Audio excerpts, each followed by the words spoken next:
باپ کیا کر کے گیا؟ ملیا میٹ ہو کے گیا، نہ دن دیکھا نہ رات دیکھا، نہ صبح دیکھا نہ شام دیکھا، نہ گرما دیکھا نہ سرما دیکھا، نہ برسات دیکھا نہ دھوپ دیکھی، صبح سے لے کر شام تک کولو کے بیل کی طرح پستا رہا۔ جب بوڑھاپے میں آ گیا بچے وفاداری کو تیار نہیں، جب بستر مرگ پر آ گیا بچے پرسان حال پوچھنے کو تیار نہیں، اور جب مر گیا اس وقت میں بچے ہاتھ اٹھا کے دعا کرنے کو تیار نہیں، اور لے جا کر کے دفناتے ہیں، ابھی دفنا کے واپس بھی نہیں آتے ہیں۔ بھائیوں میں بہنوں میں آپس میں نا اتفاقی اور ناچاقی اور جھگڑے اور فتنے اور فساد اور اختلافات ایسا امڑ پڑتے ہیں کہ بھائی بھائی کے اوپر کیس ڈالا ہوا ہے، بہن بہنوں کے اوپر کیس ڈالی ہوئی ہے، پھوپھا بچوں کے اوپر، بچے پھوپھا کے اوپر، خالو اپنے بھانجوں کے اوپر اور خالائیں اپنے بھانجوں کے اوپر کیساں ڈالے ہوئے ہیں۔ اور یہ مسلمان جن کو پاکیزہ کھانے کی تربیت دی گئی تھی، حالت یہ ہو گئی کہ اپنا مال کھائے بغیر وہاں پر وہ پڑا سڑ رہا ہے، غیر آ کر کے اس کے اوپر کھیتی کر کے اپنی زندگی گزار رہے ہیں۔ یہ لوگ جو ہے وہ جو ہے کورٹوں اور کچہریوں کے چکر مار رہے، صبح جو ہے کورٹ جانا ہے، شام کورٹ جانا ہے، اور یہ پاکیزہ حلال اور طیب مال کھانے کا جن کو حکم دیا گیا تھا، اس قوم کی حالت ایسی ہو گئی ہے کہ ان کے سامنے اپنے فیصلے کرانے جاتے ہیں جن کو پیشاب کر کے طہارت لینے کا طریقہ نہیں معلوم، ان کے پاس جا کر اپنے فیصلے کراتے ہیں جن کو پیشاب کر کے طہارت لینے کا طریقہ نہیں معلوم ہے۔ معلوم ہے کیا؟ بولو، انصاف سے بولو، پاکی ناپاکی ان کو معلوم کیا؟ نہیں معلوم ان کو۔ جن کو پیشاب کر کے پانی ڈالنے کا طریقہ نہ معلوم ہو، پیشاب کرنے کے بعد ہاتھ دھونا ہے یا پیر دھونا ہے نہیں معلوم ہو، پیشاب دھونے کے بعد باوضو رہنا ہے نہیں رہنا ہے معلوم نہ ہو، ایسے شخص کے پاس جا کر کے ہم اپنے فیصلے کروا رہے ہیں۔ اب انہیں کیا انصاف سے فیصلے کرے گا، کیا عدل ملے گا، اور کس کو عدل مل رہا ہے مجھے بتا دو، دل پہ ہاتھ رکھ کے بتا دو کسے انصاف مل رہا ہے۔ 20 سال کے بعد پھر وہ اپنے ہی گھر والوں کے اندر کوئی ایک سلجھا ہوا کوئی ایک سمجھدار نکلتا ہے جو بٹھا کر کے کمپرومائز کرا کے مسئلے کو ختم کر دیتا ہے۔ یہ 20 سال تک تم نے ان کو جو پیسے دیے اس سے وہ شراب پیتے رہے، جوا کھیلتے رہے، حرام خوریوں میں اور عورتوں میں ان پیسوں کو اڑاتے رہے۔ ایسے لوگوں کے پاس ہم جا جا کر 20 سال 25 سال 30 سال ایک ایک گھر سے وہ لوگوں کے گھر کے اخراجات چل رہے ہیں، ایک ایک گھر سے لوٹ رہے ہیں وہ لوگ 20 ہزار روپے ماہانہ۔ 10 کسٹمر پکڑ لیا تو سمجھ لیجئے زندگی تو سفل ہو گئی۔ دنیاوی اعتبار سے بتا رہا ہوں میں، آخرت کے اعتبار سے تو جہنم ہی جہنم ہے، دنیاوی اعتبار سے میں بتا رہا ہوں کہ 10 اگر جو ہے نا اگر انہیں اپنے کسٹمر پکڑ لیا تو پھر سمجھ لو ان کو زندگی بھر گھسیٹتا رہے گا۔ پھر اس کے بعد انہوں ایک تاریخ دیتے، پھر وہ تاریخ پہ جاؤ، پھر اس کے بعد انہوں پھر ایک تاریخ دیتے، پھر وہ تاریخ پہ جاؤ، پھر اس کے بعد انہوں جو ہے نا 50,000 بار بلانے کے بعد میں بولتے آپس میں کیا تو بھی باہر بیٹھ کے مانڈولی کر لو جی بولتے۔ یہ فیصلے ہیں آج کل کے۔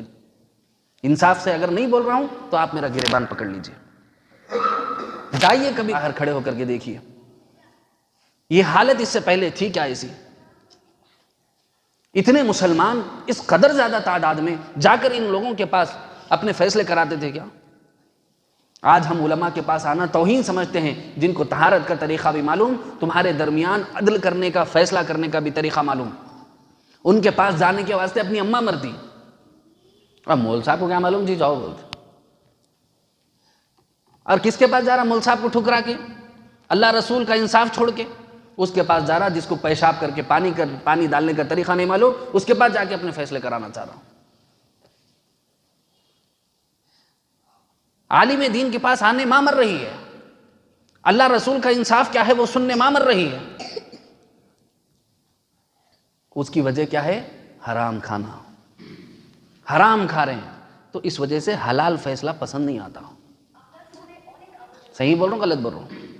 حرام کھا رہے ہیں اس وجہ سے حلال فیصلہ بولو نا، حلال فیصلہ پسند نہیں آ رہا۔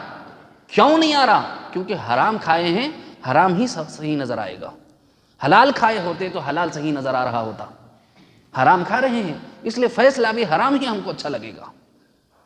ماں کا حق مار کے بچوں کو، بچوں کا حق مار کے ماں کو، بہنوں کا حق مار کے بھائیوں کو، بھائیوں کا حق مار کے بہنوں کو، یہ فیصلے ہم کو اچھے لگ رہے ہیں آج کے دور میں۔ اس کی وجہ کیا ہے؟ حرام کھا کھا کھا کھا کے ہماری فطرت ایسی بن گئی ہے کہ ہم کو حلال فیصلے برے نظر آتے ہیں، اسلام کے فیصلے ہمیں برے نظر آتے ہیں، اللہ رسول کے فیصلے ہمیں برے نظر آتے ہیں۔ ایک مثال بتاتا ہوں، جو ہے میرا سسرال ہے رولی چورستہ، وہاں پر جو ہے گاؤں اور دیہات والے ہیں، ان کے پاس بھینساں بھی ہے، تو میں کبھی جاتا ہوں تو داماد ہے بول کے بیچارے خالص دودھ نکال کر کے جو ہے وہ دیتے ہیں، وہ دودھ پیتے ہی میرے کو پیچیشاں شروع ہو جاتے ہیں۔ کئی کو بولتے شہر میں رہ کے اپن جو ہے وہ نقلی دودھ پی پی پی پی کے اتنے عادی ہو گئے اپن، اب اصلی دودھ اپنے کو ہضم نہیں ہوتا۔ صحیح بولتا ہوں با، آپ اصلی دودھ پی کے دیکھ لو، ڈائریکٹ بھینس سے نکال کے جیسا پہلے پیتے تھے لوگ، ہاں گائے سے نکال کے ڈائریکٹ بھینس سے نکال کے دودھ پیو، پیچیشاں نہیں ہوئے تو میرے کو بولنا۔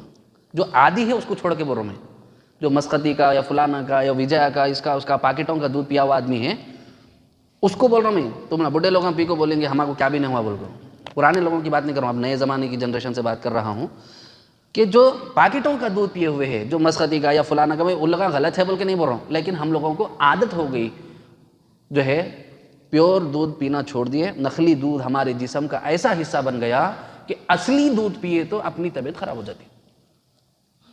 میرے ساتھ ہوا سو بروں میں پیتے میرے کو پیچیشہ شروع ہو گئے، میں پریشان کیا ہوا، بڑے بھیا کو فون کر کے پوچھا حضرت ایسا اچانک ایسا شروع ہو گیا، ابھی اچھا تھا، تو حضرت بولے کیا کرے تم، کیا کھائے پیے؟ بولا دودھ پیا۔ ارے میاں تم نقلی پینے والے جا کے اصلی پی لیں گے تو ایسے چوئیں گانا بولے۔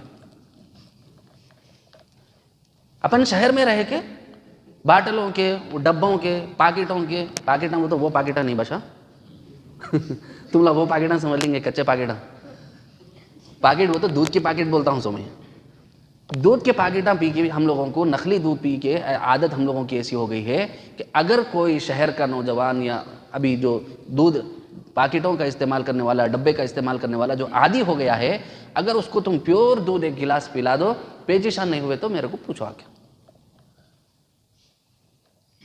کئی کو صاحب وہ تو نقلی پی پی پی پی پی کے حالت ہم لوگوں کی ایسی ہو گئی ہے، اب اصلی ہم سے پیا نہیں جاتا، ہضم نہیں ہوتا، جب تک کہ پھر اس کو پینا پینا پینا پینا پھر اصلی کے عادی بننا، تو پھر نقلی آپ کو خراب دکھتا۔ میری بات سمجھ آ گئی، مثال سمجھ آئی؟ اب آپ دیکھو ہم لوگوں کی حالت حرام کھا کھا کھا کھا کھا کھا کے ہم لوگوں کی حالت ایسی ہو گئی کہ ہم لوگوں کو اب حلال اچھا نہیں دکھ رہا۔ صحیح بول رہا ہوں، حلال میں مزہ نہیں آ رہا۔ ہوٹلوں کا کھانا کیوں پسند آ رہا ہم لوگوں کو؟ بازاروں کا کھانا کیوں پسند آ رہا؟ بولو، حرام کی لائقی مرغی، حلال کی لائقی، ذبح ہوا کی نہیں ہوا کی، اس سے تحقیق بھی نہیں کرتے، کم از کم رک کے اتنا تو بھی نہیں پوچھتے کہ بھائی حلال کرا نہیں کرا۔ گئے کہ سیدھا فرائیڈ رائس بولتے، انہیں لیتا چکن ڈالتا، اب وہ چکن حلال تھا حرام تھا تمیز نہیں۔ کم از کم خیال تک نہیں کرتے کہ بھائی میں جس ہوٹل میں جا رہا ہوں، بیچارے بھائی انہیں اپنے حساب سے صحیح ہوں گا، میں کسی کو غلط نہیں بولنا چاہ رہا ہوں، وہ اپنے دھرم کے حساب سے صحیح ہوگا، غیر مسلم بیچارہ ہے، اس کو حلال حرام کی تمیز نہیں معلوم ہے، انہیں کون سا گوشت ڈالا نہیں معلوم، یہ جناب گئے 100 روپے پھینکے بریانی کھا کے آ گئے۔ میں نے کہ منع کرنے سے پہلے میں یہ کہنا چاہتا ہوں کم از کم تحقیق کرتے کہ بھئی آپ کیا کھا رہے ہو، کیونکہ ہم لوگ حرام کھا کے ایسی ہماری عادت بن گئی ہے کہ گھر کا کھانا ہمیں مصیبت لگتا ہے، باہر کا کھانا ہمیں مزیدار لگتا ہے۔ باہر کا کھانا ہم کو کیا لگتا ہے؟ مزیدار لگتا ہے۔ اس کی وجہ کیا ہے؟ ہمارے جسم میں حرام پروٹین بھر گیا ہے، حرام ڈیولپمنٹ ہو گئی ہماری، اس کی وجہ سے اب ہم کو حرام غذا ہی پسند آتی ہے۔ ناپاک ہاتھوں سے بنے ہوئے، پکانے والوں کا خیال کر رہے ہیں، کون پکا رہا کیا پکا رہا معلوم ہی نہیں۔